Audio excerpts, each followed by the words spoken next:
नमस्कार मित्रों, मैं नवीन शर्मा सोलर टू सेविंग से नीलमाधव उद्यम से। जैसा कि हम लोग पिछले वीडियोस में देख चुके हैं कि घरों पर किस प्रकार से सोलर सिस्टम बेनिफिशियल है और एनवायरमेंटल के लिए किस तरह से बेनिफिशियल है। तो आज की सीरीज़ में हम समझने का प्रयास करेंगे कि किस प्रकार से सोलर सिस्टम इंडस्ट्रीज़ के लिए और इंस्टीट्यूशंस के लिए फ़ायदेमंद हो सकता है और उसके क्या लाभ।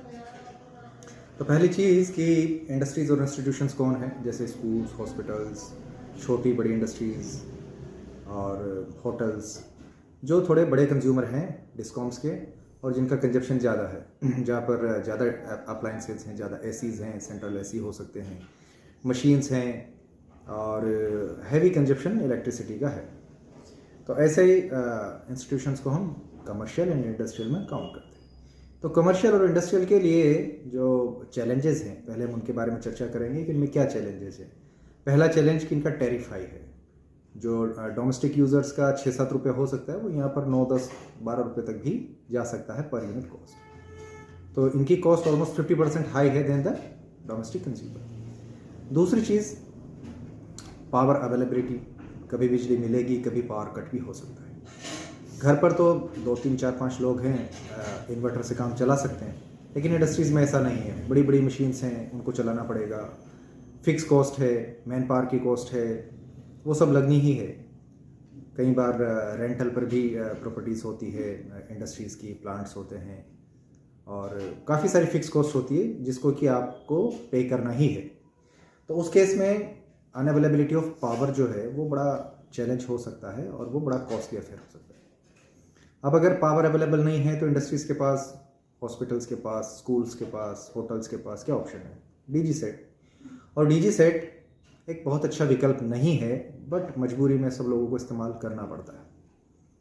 उसकी पावर जनरेशन कॉस्ट भी ज़्यादा है, 15 रुपये के आसपास उसकी पावर जनरेशन कॉस्ट है।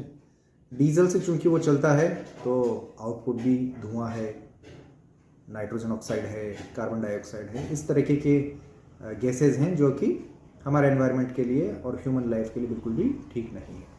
लेकिन फिर भी उसको उपयोग किया जाता है जब तक कि कोई ऑप्शन नहीं है। हम सबको ध्यान है, दिल्ली एनसीआर के में 2 महीने जो दिसंबर जनवरी के होते हैं, जब फॉग बहुत ज़्यादा हो जाता है, तो यहाँ पर डीजी सेट्स और कोई भी कमर्शियल ऐसी एक्टिविटीज़ जो कंस्ट्रक्शन एक्टिविटीज़ को बैन कर दिया जाता है। ग्रेप 1, 2, 3, 4 लगता रहता है। रीज़न, क्योंकि उस वक्त बहुत ज़्यादा एयर क्वालिटी इंडेक्स पुअर होता है। तो डीजी सेट भी उसी को बढ़ाता है कि एयर क्वालिटी इंडेक्स को पुअर ही करता है, कमज़ोर ही करता है, उसे उसके लेवल को गिराता है। तो डीजी सेट एक बहुत अच्छा विकल्प नहीं है, परंतु मजबूरी में इंडस्ट्रीज़ को यूज़ करना पड़ता है। फिक्स कॉस्ट भी ज़्यादा होती है। अगर आप इंडस्ट्रीज़ का देखेंगे तो अगर उनका एनर्जी चार्जेस लाख रुपया है तो 40-50 हज़ार रुपया फिक्स कॉस्ट में भी होगा। बहुत सारे तरीके के सेस होते हैं, फिक्स चार्जेस होते हैं, मीटर चार्जेस होते हैं, लोकल डिस्कॉम के चार्जेस, लोकल म्यूनिसिपल कॉरपोरेशन के चार्जेस और सेंट्रल और स्टेट गवर्नमेंट के मल्टीपल सेस हो सकते हैं। तो इस तरीके से ये बहुत ही महंगा सौदा है।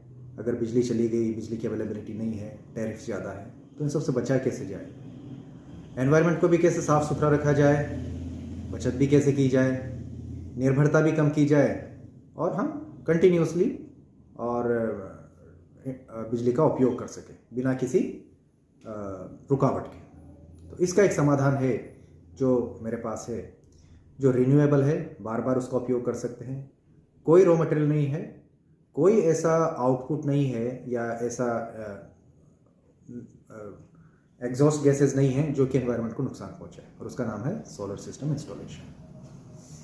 भारत सरकार भी प्रमोट कर रही है और लगभग सभी विकसित देशों में इसको अपनाया गया है, और हमारे देश में भी जो बुद्धिजीवी लोग हैं और जो डेवलप्ड इंडस्ट्रीज है उन्होंने इसको अपनाया है।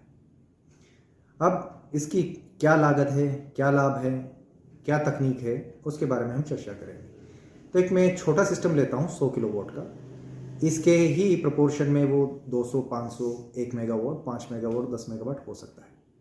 एक छोटी इंडस्ट्री का हम एग्जांपल लेते हैं जिसकी की छत है, टिन शेड हो सकती है या रूफ टॉप भी हो सकती है। अगर बहुत बड़े प्लांट्स होते हैं तो वो ग्राउंड माउंट लगाया जाता है ज़मीन पर, और अगर छोटे हैं तो वो रूफ टॉप भी हो सकते हैं। हम एक 100 किलोवाट के सिस्टम की बात करेंगे जिसकी लागत लगभग 28 से 30 लाख रुपए के आसपास आती है, एक ठीक ठाक से सिस्टम की, जिसमें कि सामान्य चीज़ें हैं सारी। ये जीएसटी के अलावा है, जीएसटी एडिशनल होता है क्योंकि इंडस्ट्री को जीएसटी का इनपुट क्रेडिट मिल जाता है। तो जीएसटी जो इंस्टॉलर या एपीसी कंपनी है वो पास ऑन कर देती है कंज्यूमर इंडस्ट्री को। तो ये जो प्राइसिंग है on grid solar system without GST pricing है। अब अगर 30 लाख रुपए आपकी लागत है तो इसका रिकवरी कैसे होगा, इसको समझते हैं। 100 किलोवाट का सोलर सिस्टम हर महीने 90,000 से 1 लाख रुपए के आसपास आपकी औसत बिजली बना देगा और साल भर में ये लगभग 11-12 लाख रुपए के आसपास की आपकी बिजली बना पाएगा। इस हिसाब से अगर हम देखें तो 2.5 साल में आपकी ये जो लागत है ये वसूल हो जाएगी, यानी कि पेबैक पीरियड हो गया 2.5 साल। अब अगर हम इसमें इंटरेस्ट कॉस्ट भी काउंट कर दें कि अपॉर्चुनिटी लॉस कैपिटल का, अगर हम इसी पैसे को कहीं और लगाते तो इतने समय में कितना बढ़ता, तो लगभग 3 साल तक हम इसको मान सकते हैं कि ये पैसा 3 साल में हमारा रिकवरी है ऑन अपर एंड। 3 साल में रिकवरी एक बहुत ही कम और एक आदर्श स्थिति है और ये सोलर की एसेट क्लास में ही आज की स्थिति में अवेलेबल है। पहली चीज़ हो गई कि इसकी लो पेबैक पीरियड। दूसरा, भारत सरकार इसमें एक और बेनिफिट देती है, उसका नाम है एक्सेलरेटेड डेप्रिसिएशन। जो भी इंडस्ट्रीज जिनकी भी बैलेंस शीट बनती है, अगर मान लीजिए आपने 30 लाख रुपए का इन्वेस्टमेंट किया तो आप उस पर 40% एक्सेलरेटेड डेप्रिसिएशन क्लेम कर सकते हैं अगले साल में। जैसे मान लीजिए किसी ने इस फाइनेंशियल ईयर में इन्वेस्टमेंट किया तो अगले फाइनेंशियल ईयर में जब वो रिटर्न फाइल करेंगे तो अपनी बैलेंस शीट में दिखा सकते हैं कि हम लोगों ने 30 लाख रुपए का इन्वेस्टमेंट किया तो इसका 40% यानी 12 लाख रुपए का हमको एक्सेलरेटेड डेप्रिसिएशन दिया जाए, तो उस कंपनी की लागत रहेगी इफेक्टिवली 18 लाख रुपए। यानी आपने 30 लाख रुपए लगाए लेकिन आप उसको अकाउंटिंग टर्म्स में 18 लाख रुपए में ही बुक्स में दिखा पा रहे हैं और आप 12 लाख रुपए पर आपकी कोई टैक्स लायबिलिटी नहीं बन रही है। तो ये दूसरा इसका महत्वपूर्ण लाभ है। तीसरा, क्योंकि आपकी टैक्स लायबिलिटी कम बन रही तो आपका टैक्स आउटगो भी कम बन रहा है। अब आपको सिर्फ 18 लाख रुपए देना पड़ रहा है, 30 लाख रुपए नहीं देना पड़ रहा है, तो आपको 12 लाख रुपए पर कोई आपको टैक्स देने की आवश्यकता नहीं है। तो ये तीसरा इसका मुख्य लाभ है। चौथा जो इसका मुख्य लाभ है वो है नेट मीटरिंग। यानी मान लीजिए आपका तीनों शिफ्टों में मिलाकर 100 किलोवाट का लोड है और आपने 100 किलोवाट जनरेट कर लिया। दिन में निश्चित तौर पर वो ज़्यादा जनरेशन होगा क्योंकि धूप रहेगी तो जनरेशन दिन में ही होगा। दिन में जब आपकी एक्सेस बिजली बनेगी वो ग्रिड को चली जाएगी, ग्रिड अपने पास रखेगी। आप रात की शिफ्टों में या जब सूरज नहीं रहेगा तब की शिफ्टों में भी उसे उपयोग कर सकते हैं बिना किसी एडिशनल चार्ज के। यानी कि डिस्कॉम आपका इसमें एज एन रिजर्व काम करेगा एनर्जी को स्टोर करने का, और जब आपको ज़रूरत होगी तो देगा। ये बहुत महत्वपूर्ण लाभ है। बिना किसी इन्वेस्टमेंट के आपको कोई ट्रांसमिशन लाइन बिछाने की ज़रूरत नहीं है, कोई ट्रांसफॉर्मर्स रखने की ज़रूरत नहीं है, कोई आपको इंफ्रास्ट्रक्चर डेवलप करने की ज़रूरत नहीं है। मुफ्त में सरकार आपको ये सुविधा देगी। अगर आप एक्सेस बिजली बनाते हैं तो आप उसे 1 महीने में कभी भी एडजस्ट कर सकते हैं कमर्शियल केसेस में। रेजिडेंशियल के केसेस में ये एक फाइनेंशियल ईयर होता है और कमर्शियल इंडस्ट्रियल के केसेस में हर महीने बिल जनरेट होता है, तो 1 महीने के भीतर आप इसको कभी भी उपयोग कर सकते हैं। भारत सरकार या राज्य सरकारें और भी कई स्कीमें चलाती है अलग अलग इंडस्ट्रीज़ के लिए, उनको भी आप देख सकते हैं कि उनका किस प्रकार लाभ लिया जा सकता है। उनमें भी अलग से लाभ दिए जा सकते हैं, जैसे कि रिन्यूएबल एनर्जी सर्टिफिकेट्स वगैरह होते हैं। स्टेट गवर्नमेंट्स एडिशनल सब्सिडीज़ दे सकती है किसी स्पेसिफिक सेक्टर को, जैसे मान लीजिए फूड प्रोसेसिंग है, टेक्सटाइल है, ऑटोमोबाइल है, जो भी अलग अलग सेक्टर्स को गवर्नमेंट स्टेट गवर्नमेंट्स कोई अलग अलग स्कीम्स में सब्सिडी भी दे सकती है। Accelerated depreciation income tax act की जो 1961 का एक्ट है उसके सेक्शन 32 के तहत आपको एक्सेलरेटेड डेप्रिसिएशन का बेनिफिट मिलेगा। तो अगर हम देखें तो सभी दृष्टि से ये विन विन सिचुएशन है।